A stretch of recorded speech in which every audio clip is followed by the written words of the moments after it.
밖에 나가서, 그거는 이제 집안에서 일이고, 여기는 밖에 나가서는 집 밖에 나가서 이야기하죠.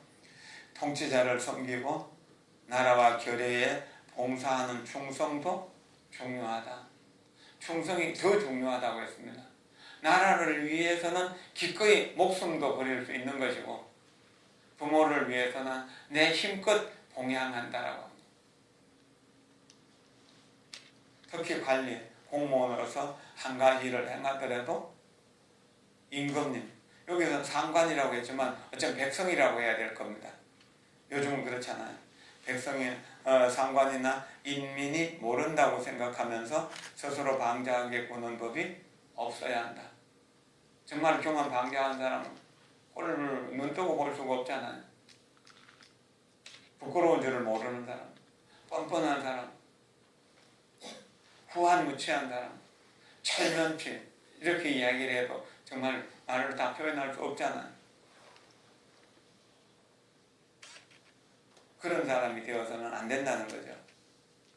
또 법관으로서 한 죄인에게 형벌을 내릴 때도 그 사람이 대법원에서 마지막 판결이 나기 전까지는 죄인이라고 봐서는 안 된다라고 하는 게 요즘 이제 법을 집행하는 기준이 되는 거잖아요.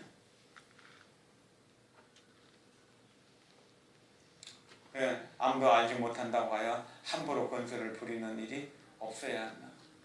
옛날에는 요즘도 그런가 모르겠지만 요즘은 좀 덜 하겠죠. 자기의 권력을 가지고 없는 죄까지도 뒤집어 씌워가지고 죄인을 짐승 취급하면서 그렇게 괴롭히는 일들이 너무 많잖아요. 그렇게 해서는 안 된다는 거죠. 임금님, 국가 민족 섬기기를 하늘을 섬기듯 하라. 사분 여천이라고 합니다. 옛 사람들의 지극한 말이 있다. 이런 가르침이 있다. 바로 이러한 곳이 음덕과 가장 밀접히 관련한다. 나라를 위하는 일, 아무도 알아주지 않더라도 내가 나라를 위하는 일을 한다.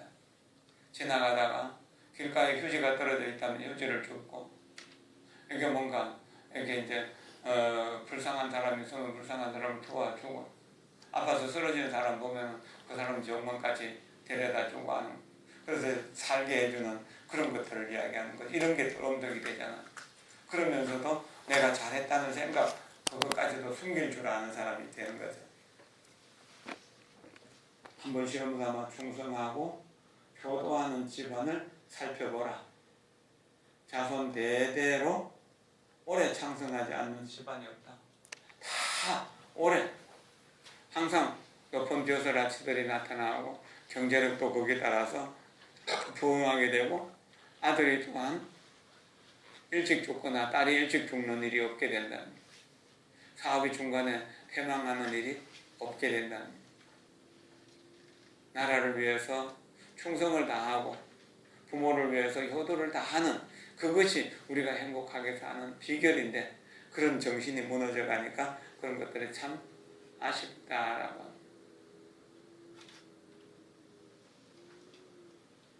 부모와 형제와 스승에게 효도하는 것을 보살계라고 한다 라고 본만경에서 그렇게 말했습니다. 그러니까 보살계도 바로 선법 중에서 가장 선한 법이다. 그리고 지극한 도, 즉 안옥다라 삼약 삼불이법에 순종하는 것이다. 그래서 효순을 계라고 한다, 그렇게 말씀하고 계시거든요. 나를 괴롭히는 사람 역시 부처님이다라고 하는 마음으로 보는 것, 이것이 참 중요한 일이죠. 그러니 아주 신중하게 행동해야 된다. 함부로 해서는 안 된다. 정말 부모를 극진히 모시는 문화가 우리 동양의 정신이었고, 특히 한국 백이민족의 아주 아름다운 전통 문화였는데, 그것들이 조금씩 무너져 가고 있는 모습을 보면서 좀 안타깝다는 생각을 하게 됩니다. 잘 한번 생각해 보십시오. 어떻게 살아야 될 것인가? 어떻게 사는 것이 잘 사는 것인가? 부모보다 더 소중한 사람은 없고 나라보다 더 귀한 곳은 없다는 거예요. 내 부모가 없었다면 어떻게 세상에 태어날 수 있었겠는가?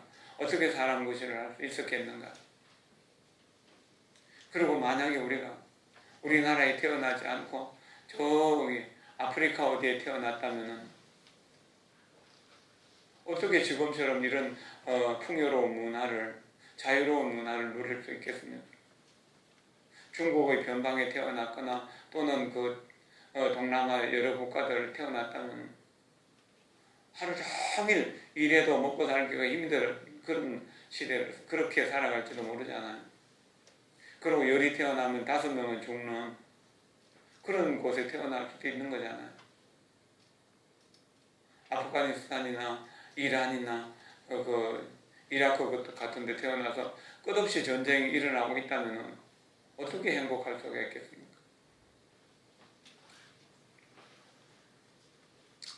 나라를 위하고 부모를 위하는 일이 자기 자신을 위한 가장 좋은 일이라고 하는 사실을 자각하고 그렇게 공부하도록 합시다. 옛날에는 임금님을 섬기는 것을 가장 중요하게 여겼는데 요즘은 백성을 잘 섬기는 일을 더 중요하게 여겨야 되는 때이기도 하죠. 10번째 보겠습니다. 무엇을 일컬어서 만물의 생명을 아끼고 사랑한다고 하는가? 애석 물명. 참 중요한 일이죠. 이거는 부처님 가르침 속에서 모든 중생이 그대로 부처님의 마음을 가지고 있다. 그래서 중생의 마음이 부처님의 무량 공덕 생명이다. 중생의 생명이 모든 불보살의 무량 공덕 생명이다. 불법을 공부하면 무량 공덕 생명을 살아갈 수 있다는 이야기가 되는 것입니다. 그리고 사람이 까닭은 바로 중생을 처분히 여기는 사랑의 마음 때문이다. 인을 구하는 자는 바로 이것을 구하고 덕을 쌓으려는 사람은 바로 이것을 쌓아야 한다. 처근지심. 이 맹자님의 사단에 나오는 첫 번째 구절이 처근지심인데 인으로 나아가는 단서가 된다는 뜻입니다. 처근지심이 어진 마음이 자비로운 마음. 기독교에서 말하는 사랑, 불교에서 말하는 자비, 유교에서 말하는 인이 같은 뜻이라고 합니다.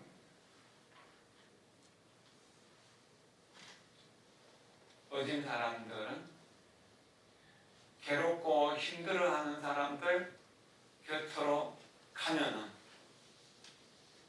그 사람들을 불쌍히 여기는 마음이 생기게 되죠. 처근지심이 생겨납니다. 아이가 물가에 놀고 있으면 위험하니까 안전한 곳으로 데려다 놓는 것. 이런 것. 내가 도둑질 해갖고 쫓겨가는, 경찰에게 쫓기는 위험한 상황이라도 아이를 안전한 곳에 놓고 그러고 가는 마음. 이런 것을 보면서 맹자님은 사람의 성품은 원래 선한 것이다라고 성선설을 주장하셨던 겁니다. 그 다음에 뭡니까? 수호지심입니다. 나쁜 일을 하면은 부끄러워하는 마음이 자연스럽게 생긴다. 이런 공부를 하면, 나쁜 일을 하면은 부끄러운 마음이 생겨요. 그런데 요즘 부끄러워해야 될 일을 하면서, 부끄러운 짓을 하면서도 부끄러워할 줄 모르는 뻔뻔한 사람들이 너무 많기 때문에 세상이 각박하고 세상이 어려워지게 된다는 거죠.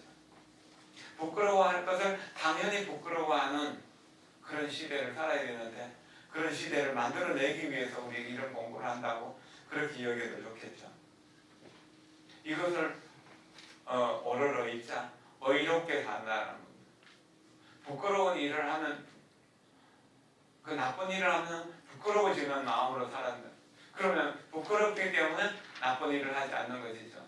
앞에서 허물을 고치는 데서 부끄러워서 허물을 고치고 두려워서 허물을 고치고 용맹심으로 허물을 고친다고 이렇게 얘기했잖아요. 그 부끄러움이란 참 중요한 거예요. 인간만이 갖는 인간다움이라고 하는 겁니다. 그런데 이것을 포기한 사람들이 많이 있다고 보니까 또 그런 사람이 지도자가 되다 보니까 우리 국민들이 다 어려워지게 된다는 이야기죠. 그리고 어떤 이덕이 있을 때 좋은 곳으로 나갈 때 경쟁하기보다도 자기가 양보할 줄 아는 것, 사양할 줄 아는 것, 이거 참 중요한 일이거든요. 그 사양지심이 단서가 되어서 그것이 실마리가 되어서 예절 있는 삶을 살아갈 수 있다. 인의 예지가 처번지심, 수호지심, 사양지심, 십이지심에서 나오는 십이지심은 옳은 것과 그런 것을 가릴 줄 아는, 돈을 벌기 위해서 혹은 내 편을 이루기 위해 하기 위해서는 옳은 것도 저버려야 된다. 그런 것도 실천할 수 있다는 이런 생각들이 우리 국민들을 지배하고 있다면 우리 세상은 짐승의 세계와 더불어 다르지 않죠. 아니 오히려 짐승의 세계는 질서를 잘 지키며 살아가는데 인간이 더 짐승보다 못한 그러한 삶을 살아가게 되는 겁니다.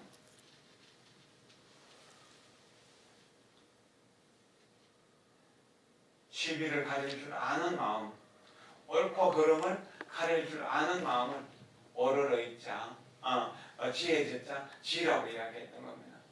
그럼 지혜는 뭐? 옳고 그름을 가릴 줄 아는 것. 영원한 것과 영원하지 않은 것을, 다른 것과 삿된 것을 가릴 줄 아는 마음, 선과 악을 가릴 줄 아는 마음. 그래서 선은 향하게 되고 영원한 것을 향하게 되고 무한한 것을 향하게 되는 거예요. 그래서 정법, 선법을 따라가야 되는 이유가 거기에 있는 거죠. 공자님은 인을 크게 주장하셨습니다. 그런데 맹자님 시대까지 한 200년 정도 흘러간 뒤에 이 유교의 가르침은 의라고 하는 것을 주장하면서 의롭다면은 임금을 바꿀 수 있다. 역성혁명의 길을 열었다라고. 그래서 맹자님 시대는 공자님 시대보다 타락한 시대다라고 그렇게 이야기합니다. 강태공이 문왕을 도와가지고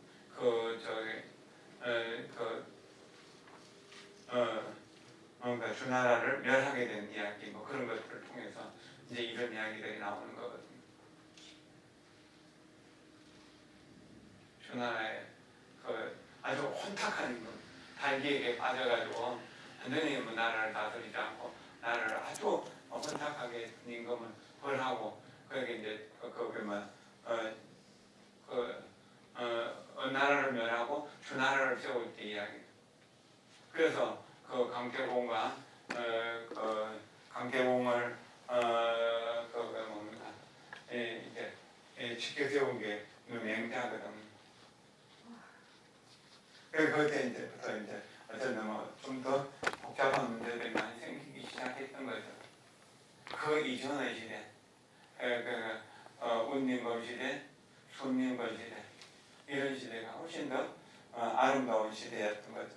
인의 시대라고 할 수 있습니다. 자비만 있고 오직 사랑만 있는 시대에서 이 의가 생기고 예가 생기고 지혜가 생기게 되면서 점점 혼탁해지는 인간의 도리는. 그래서 인간을 지켜내기 위해서 이런 것들이 필요하다고 했는데 오히려 인간을 더 타락하게 만드는 원인이 되어 간다는 거죠.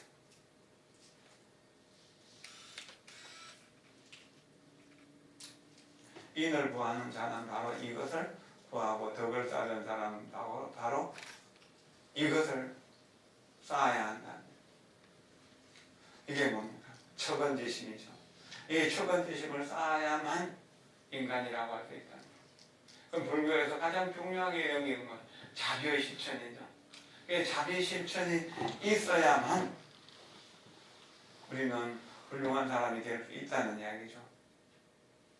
주례에 보면은 맹춘에 음력 정월달에는 종묘나 왕궁에서 희생을 쓸 때도 아무것을 쓰지 않는다.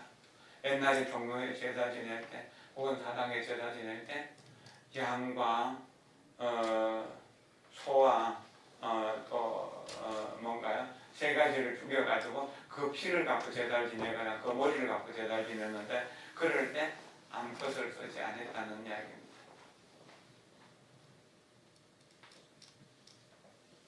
아무것을 왜 안 씁니까? 새끼를 내고 있기 때문에. 아무것 한 마리를 죽일 때는 여러 명의 새끼를 함께 죽이는 것이 되기 때문에 아무것을 쓰지 않았다는 거예요. 요즘은 뭐 그렇게 하는 경우들도 없는데요. 돼지모지 쓰거나 뭐 이렇게 할 때도 사실은 이제 봄에는 사냥을 금하고 또 봄에는 그 풀을 밟을까 싶어가지고 앞에서 한번 나왔잖아요. 봄이 되면은 지혜로운 사람은 뜰 밑으로 내려가지 않는다라고 합니다. 풀도 함부로 죽여서는 안 된다라고 그랬던 거거든요. 또 이제 맹자는 군자는 부족한을 멀리한다. 고기 먹는 것을 좋아하지 않는다는 이야기죠. 이는 바로 내 처건지심을 온전히 보호하기 위해서다. 처건지심을 보호하는 것. 인자무적이라고 했잖아요. 어진 사람은 적이 없다. 저극히 어진 사람은 적이 없다. 적이 와도 다 친구가 되고 제자가 되는 것이죠.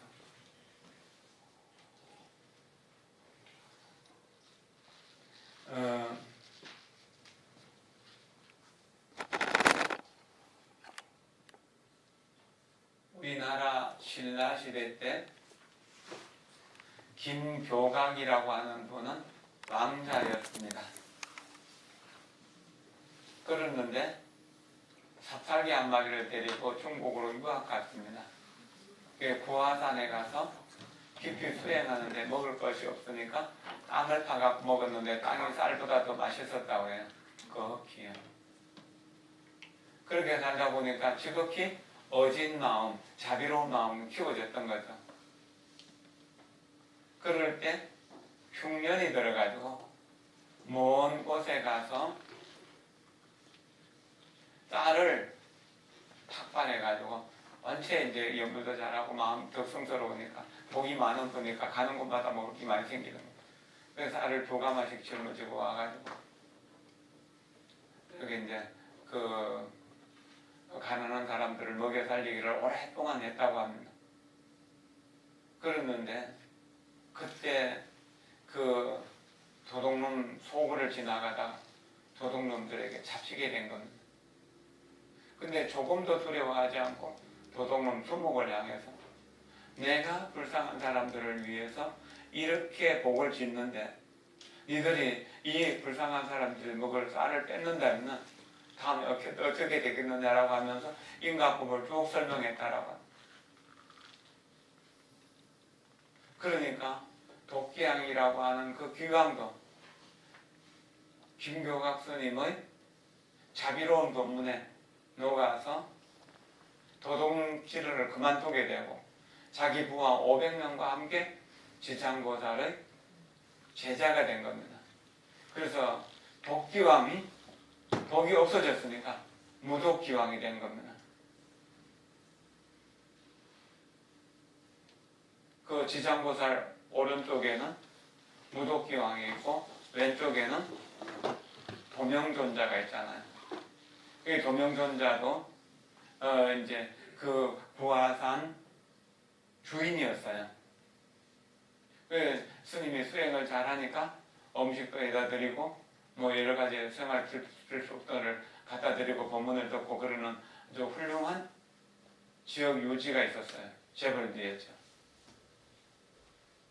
스님이 여기에 오래 계셔 주십시오.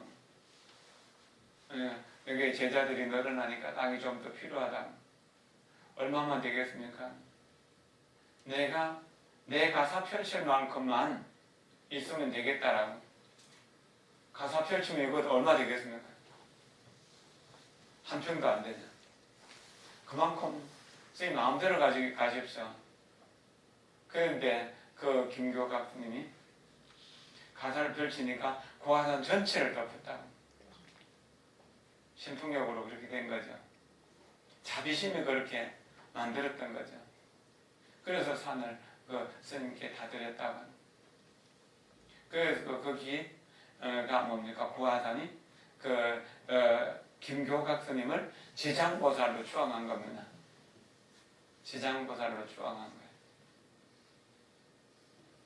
그래서 거기 지장성지로 지금도 아주 유명하고 우리나라 사람들도 수도 없이 많이 찾아가잖아요. 그 지장성지는 한국 사람에 의해서 만들어졌고 고화산 지장성지는. 그리고 버타나카산 그 관음성지는 또 일본 스님에 의해서 만들어졌다고 하죠. 일본 스님이 중국 유학하고 오대산에서 수행하다가 관세음보살 한 분을 모시고 이제 일본으로 다시 돌아가려고 하는데 그 버타나카산 주변에서 아무리 이제 배를 가려 해도 가지를 않는 겁니다. 실컷 놀다 보면 그 자리고 그래가지고 여기 일본을 갈 수 없다 해가지고 그 불상을 낙가산에다가 절을 짓고 모시고 거기서 돌아가실 때까지 살아서 거기가 이제 그 주변 사람들을 다 교화해서 관음성지가 됐다고 우리 보타나카산 갔을 때 들었었거든요. 어쨌든 척언제심, 자비심을 즐겁게 잘 지키는 일이 중요하다는 것입니다. 그래서 또 옛 사람들은 4가지 먹지 않는 계율이 있었다. 도사라는 비명을 들은 고기는 먹지 않는다.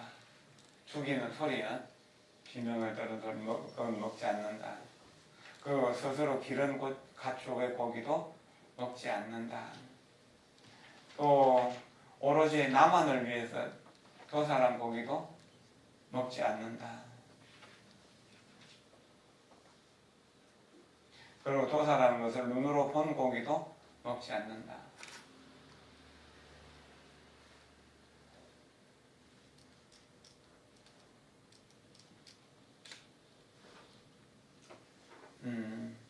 그 불교에서는 삼정욕이라 해서 보거나 듣거나 또는 나를 위해서 주겠다는 의심이 되는 것, 견문의 3가지를 먹지 않는데 그 3가지가 아닌 것을 삼정욕이라고 해갖고 먹어도 되는 것이 있습니다. 가령요 짐승들이 먹다가 이렇게 이제 그냥 뜯어 먹다가 마른 고기라든지 혹은 또 자연스럽게 죽은 고기라든지 이런 것은 경우에 따라서 먹을 수 있다고 그랬던 겁니다. 어쨌든 안 먹는 것이 제일 좋은데 먹더라도 그렇게 정육, 깨끗한 고기를 먹도록 하는 것이 중요한 것이죠. 학문을 수양하는 자가 처음부터 육식을 완전히 금할 수는 없겠지만 마땅히 이 4가지부터 조금씩 끊어가야 한다. 그래서 고기 먹는 날을 일주일에 한 번 정한다든지 한 달에 한 번만 정하도록 하고 나머지는 다 채식으로 한다는 것도 중요한 일이죠.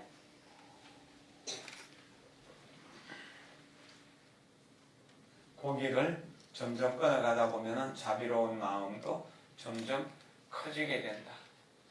자비로운 마음이 바로 정토를 만드는 행위다라고.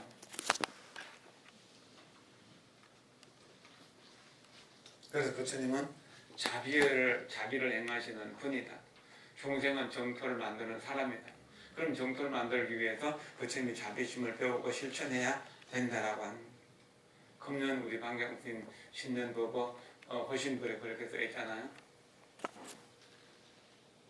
정토 열애행, 아니 자비는 열애행이고 정토는 중생원이라고 그랬잖아요. 특히 살생만을 경계할 것은 아니다. 꿈틀거리고 움직이며 영혼을 머금은 것은 다 만물의 생명이다. 전에 말씀드린 것처럼 우리는 100조나 되는 세포로 이 몸이 만들어진 것이다.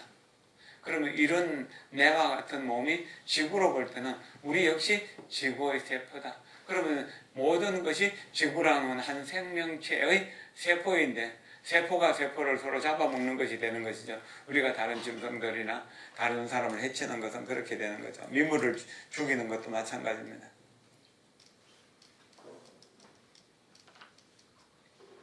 비단실을 구하려고 누에 고치를 삼고 농사를 짓느라고 쟁기나 갱이나 호미로 땅을 갈면 자칫 그 안에 든 벌레를 죽이기 쉽다. 그래서 스님들은 땅 파는 일을 하면 안 된다. 농사 짓지 말으라고 했습니다. 인도에서는 스님들이 그래서 농사를 짓지 않는 것을 원칙으로 합니다. 남방에는 지금도 그렇습니다. 그런데 중국으로 와서는 산중에 따로 모여 살게 되니까 농사를 안 지을 수 없기 때문에 농사를 지으면서도 항상 연구를 해서 그 내가 모르고 죽인 벌레들까지도 전부 다 정토에 왕생하기를 발언하도록 그렇게 가르치고 있는 것이죠.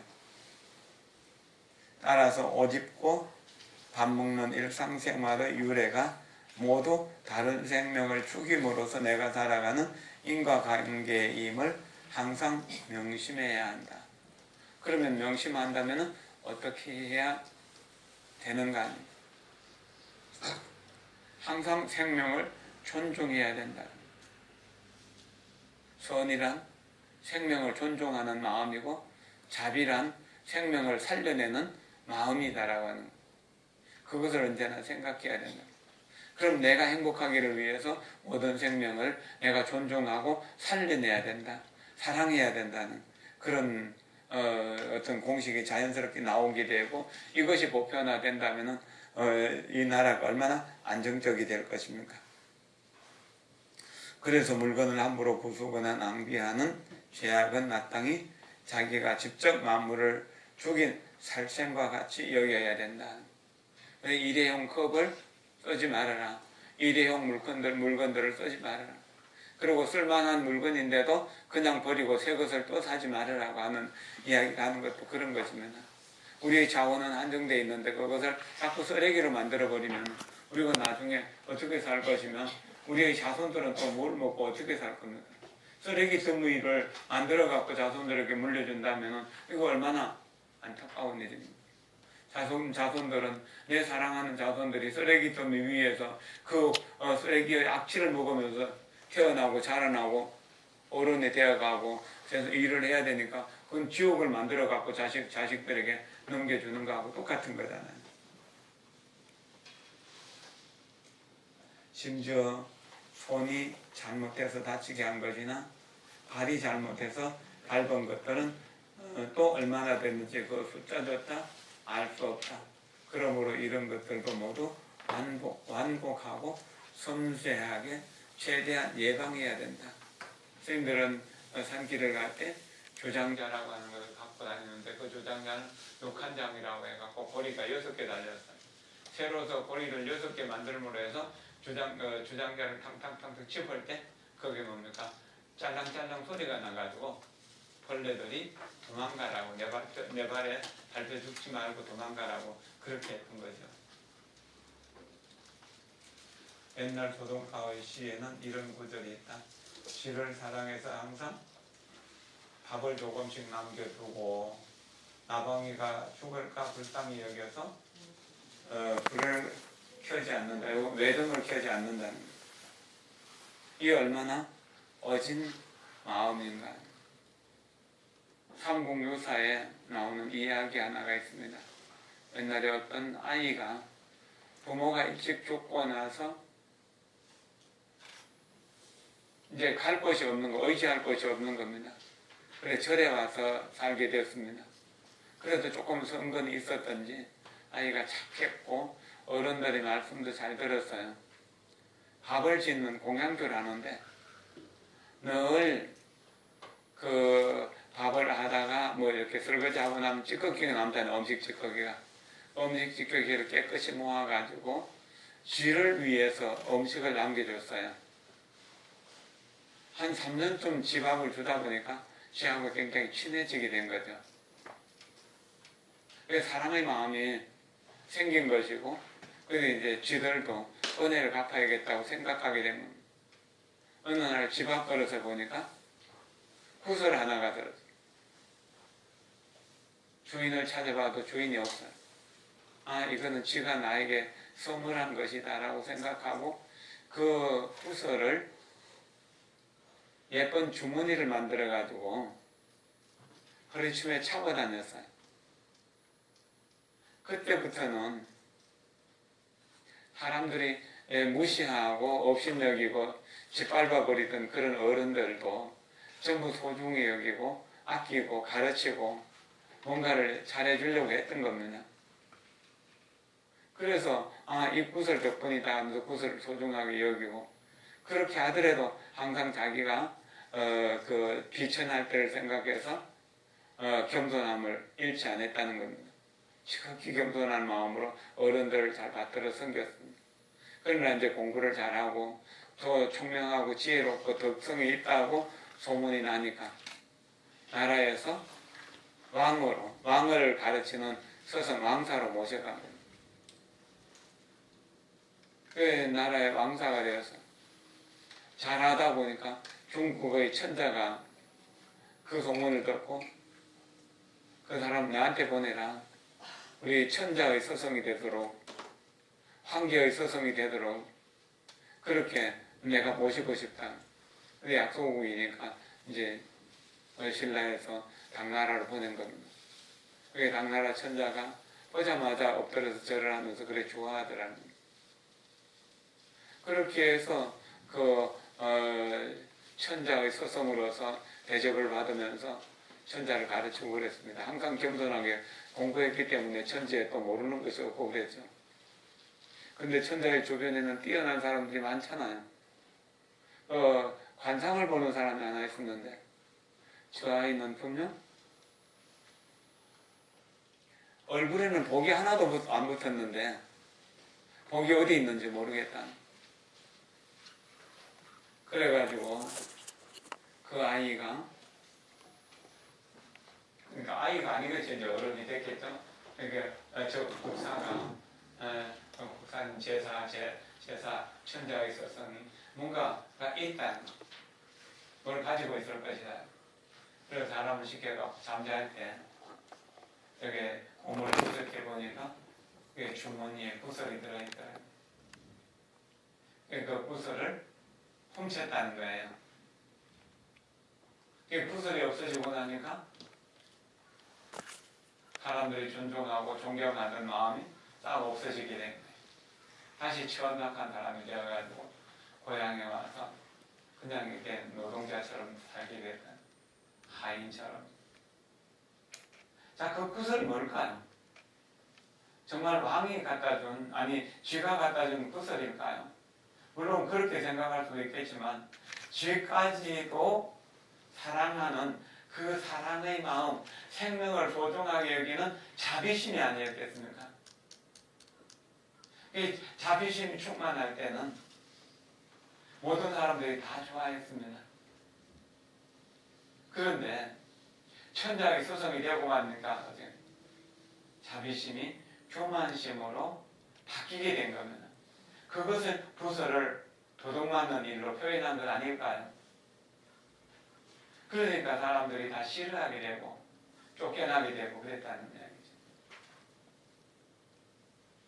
자비심을 항상 가지고 산다는 것, 자비심으로 짐승들까지도 사랑한다는 것, 이건 얼마나 아름다운 일인가요?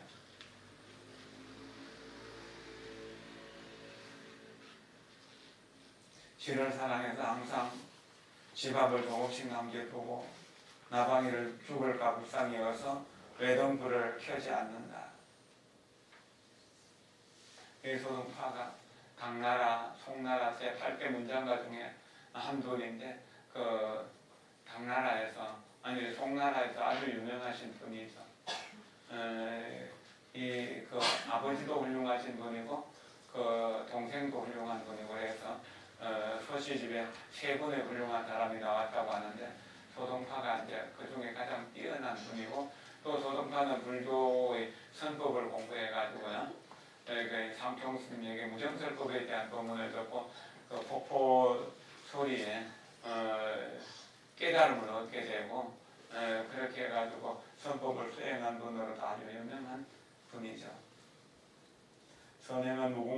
실로다 서술할 수가 없다.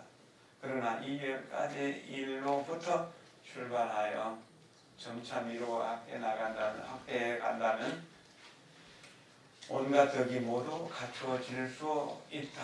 이 앞에서 이야기한 10가지 이야기를 종합하는 내용이죠. 이것을 부지런히 읽으면서 내가 생각해 봐야 된다. 나에게 부족한 것이 무엇인가? 돈이 부족한 것도 아니고 권력이 부족한 것도 아니고 건강도 아니다. 나에게 부족한 것이 뭔가? 자비심이 부족한 것이다. 살생을 하고 남을 미워하고 원망하면 자비의 종자가 끊어지는 것이다. 자비의 종자가 끊어지면 어떻게 되는가? 단련하게 되고 또한 잔병치레가 많아지고 여러 가지 살아가는데 장애가 많이 생긴다. 그래서 한 몸도 먹고 살기가 어려워진다. 그러나 방생을 많이 실천하게 되고 모든 생명을 살리는데 관심을 가지고 노력하다 보면 수십 명, 수백 명, 수천 명을 먹여 살릴 수 있는 그런 덕성을 갖출 수 있는 것이다. 남의 것을 훔치면 복덕의 종자가 끊어진다. 탐욕을 일으키고 내 것을 아끼는 마음을 내게 되면, 간탐심을 내게 되면 복덕의 종자가 끊어지는 것이다. 도둑질로 해서 복덕의 종자가 끊어지게 되면 천하고 가난한 빈천한 과보를 받게 되는 것이다. 그럼 어떻게 해야 되는가? 모시를 부지런히 해서 복과 덕의 씨앗을 살려내야 된다. 그렇게 복과 덕이 충분하면 많은 사람들 사이에서 부자로 여유롭게 살 수 있는 마음이 생긴다. 사업을 하고 간음을 하고 이런 일들을 많이 하게 되면 청정의 종자가 끊어지는 것이다. 그러면 그것이 그렇지 않고 청정 도명을 해서 계율을 잘 지키면은 가족들이 화목하고 자기가 함께 사는 사람들이 모두 다 서로 화목하게 잘 살 수 있게 되는 것이다. 거짓말을 하면은 진실의 종자가 끊어진다. 거짓말하고 속이고 이간질하고 모질고 독한 말을 하고 그렇게 하면은 진실의 종자가 끊어져서 아무도 믿어주지 않게 된다. 그러나 진실한 말을 해서 사람들에게 신뢰를 얻게 되면 많은 사람들 앞에서 자기의 뜻을 펼쳐낼 수 있게 되는 것이다. 그리고 술을 마시지 않으면 지혜의 종자가 자라나게 되고 술을 마시게 되면 지혜의 종자가 끊어지게 된다. 그렇게 해서 캄캄한 밤중에 눈을 감고 가는 것처럼 멀쩡한 대낮에도 두려움 속에 살게 되는 것이다. 목에 죽이는 것, 훔치는 것, 엄행하는 것, 그 다음에 거짓말하는 것, 술을 마시는 것이 우리를 불행하게 하는 원인이 된다면 자비심으로 방생을 하고 그 모시로 복덕을 쌓게 되고 청정한 도명으로 우리의 청정을 유지하게 되고 그다음에 진실로서 신뢰를 쌓게 되고 지혜로서 모든 일을 모든 시비분별을 잘해서 모두를 다 행복하게 해줄 수 있다면 우리는 행복할 수밖에 없는 것이다. 행복을 그렇게 만들어내야 된다는 겁니다. 그래서 부처님을 믿고 부처님 가르침을 배우고 부처님 가르침 따라 수행해서 부처님에 대한 믿음이 내가 부처님이라는 것을 정득할 때까지 꾸준히 해나가야 되는 것입니다. 갈수록 태산이라고 하는 것처럼 갈수록 정말로 선행을 해야 될 일이 많습니다. 그렇게 선행을 하다 보면 악한 일은 할 수가 없어지고 악도 지옥하고 악이 축생으로 가는 길은 자연스럽게 막히게 된다는 겁니다. 없어지게 된다는 것이죠. 오늘까지 해서 선행을 받는 법에 대해서는 마치도록 하고 다음 시간에 낮 익을수록 고개 숙던 낮은 대로 임하소서 겸손한 덕성의 호흡, 겸덕지효를 좀 공부하도록 그렇게 하겠습니다. 근데 참 어렵죠. 이런 일들이요. 말은 뭐 어렵지 않지만 실제는 좀 많이 어렵잖아요. 그러나 반복해서 공부하다 보면 이것이 어려운 것이 아닙니다. 또 이렇게 살면은 사는 것이 쉬워진다는 것에 대한 믿음이 생기면 어렵지 않습니다. 과거에는 저는 이런 일들이 좀 많이 어려웠었는데 요즘은 좀 덜 어려워요. 그리고 선행 중에서 최고의 선행은 염불하는 것입니다. 부지런히 나무아미타불 하십시오. 그래서 아미타 부처님에 대한 이야기를 듣고 하루 이틀 사흘 나흘 닷새 이래 동안 아미타불을 불러서 일심불란을 얻게 되면 아미타 부처님이 나를 극락세계로 데려간다는 두려움 없이 고통 없이 웃으면서 즐겁게 극락세계에 태어나는 인이 된다는 겁니다. 선행의 인이 되는 것입니다. 그럼 과거의 업은 자연스럽게 녹아지게 되고 좋은 일은 자연스럽게 이루어지게 된다는 것이죠. 어쨌든 거짓, 꾸민 이런 것들은 자꾸 죽여내려고 노력을 해야 됩니다. 그렇게 하면은 우리의 삶은 복된 쪽으로 향상하고 발전하는 것이 당연한 일입니다. 저는 불법을 알고 나서 가급적이면은 선행을 하려고 하면서 살아왔고, 그것이 어떤 일을 할 때 좋은 평가를 얻을 수 있고 좋은 일이 순조롭게 이루어진다는 것을 저 삶을 통해서 체험하고 있기 때문에 이런 일들을 꾸준히 할 수 있는 것이거든요. 여러분들에게도 자신 있게 말씀드리는 것이 그 이유입니다. 열심히 한번 정진해 보도록 합시다. 오늘 공부하고 다음 주에 이제 그 끝부분이니까 좀 그반들 좀 데리고 올 수 있도록 해 주십시오. 그리고 3월 달에 그 뒤로 나오는 이 원로범 선생의 전기하고 원로범의 요범사원의 서평하고 특히 이제 인관계사의 서문은 아주 중요한 것인데 한 3월 말까지는 좀 쭉 읽어 나가더라도 공부를 좀 해가도록 합시다. 오늘 3월 말까지 해갖고 이 책을 이제 마치려고 합니다. 그때까지는 공부하고요. 오늘 여기서 마치도록 하겠습니다. 감사합니다.